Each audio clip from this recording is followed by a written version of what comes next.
আসসালামু আলাইকুম। ওয়ালাইকুম আসসালাম ওয়া রাহমাতুল্লাহ। কি খবর ভাতিজা? হ্যাঁ কাকা, ভালো আছি। কোথায় গেছিলেন? এই তো বাজারে গেছিলাম, একটু বাজার করে আসলাম। কাকা, আপনার সাথে একটু কথা ছিল। ও ভাতিজা, কি কবা বলো। আপনি বললে আব্বার কাছ থেকে বলে সুদে টাকা নেন। ও ভাতিজা, আগে তো নিতাম, আগে একটা সমস্যা ছিল। এখন এইসব কাজ কাম করি না, এখন আর বাদ দিছি, টাকা টুকা নেই না।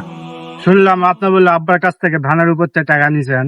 ও ভাতিজা, 50,000 নিছিলাম। তোমার আব্বা তো এখন সুদ খাওয়া বন্ধ করে দিছে, তা ধানের উপরে টাকা দিছে। 50,000 নিছি, 60,000 টাকা দিন লাগবো। 10,000 টাকা ধান বেচে দিম। হ কাকা, তাহলে তো এটা সুদই হইলো। তাহলে কি আপনি সুদটাকে গিয়ে আপনি হালাল করে নিতেছেন? আরে ভাতিজা, এগুলা কি কও তুমি? উল্টা পাল্টা কথা। এলা উল্টা পাল্টা কথা কিছু বুঝি না। আবার শুনতেছি আপনি নাকি জায়গা জমি সব বিক্রি করে দিতেছেন।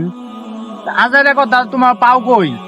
আর জমিন বেচলে আমারটা বেচতাছি, আর তোমার 50,000 মারে কি আমি খাইয়া যাবো নাকি? অত কিছু বুঝি না। আপনার সুন্দর সময় যায় 50,000 টাকা আব্বারে দিয়ে আইবেন। আসলাম পাইছেন না? যাইতে চাইছিলাম 2 দিন পরে, আজকে রাত্রে ভাগুন লাগবো। গোপন তথ্য ফাঁস হয়ে গেছে মনে হয়।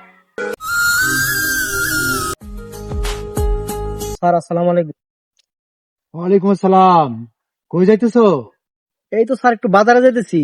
বাজার যাইতেছ? কিছু বাজার তো লাগতো আমারও। স্যার আপনার জন্য কিছু লাগবো, তাহলে আসার সময় নিয়ে আসতাম। যাও তো নিয়ে আইসো কিছু।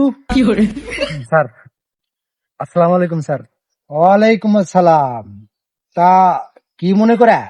স্যার ওই সমস্যা বাড়িতে একটু 2 দিন ছুটি লাগতো। হট! এই পথে ঘাটে মাঠে প্রান্তরে সব জায়গায় খালি তোমাকে ছুটি ছুটি। বাহ, ছুটিও পড়া। ওই মনির, এদিকে আসো। স্যার বাজার বাসায় দিয়েছি। আরে এসবের কি দরকার? আচ্ছা যাক, দিছো তো ভালোই হয়েছে। তোমার কি ছুটি মুটি লাই? স্যার আছে 2-3টে। তা কাটাও ছুটি।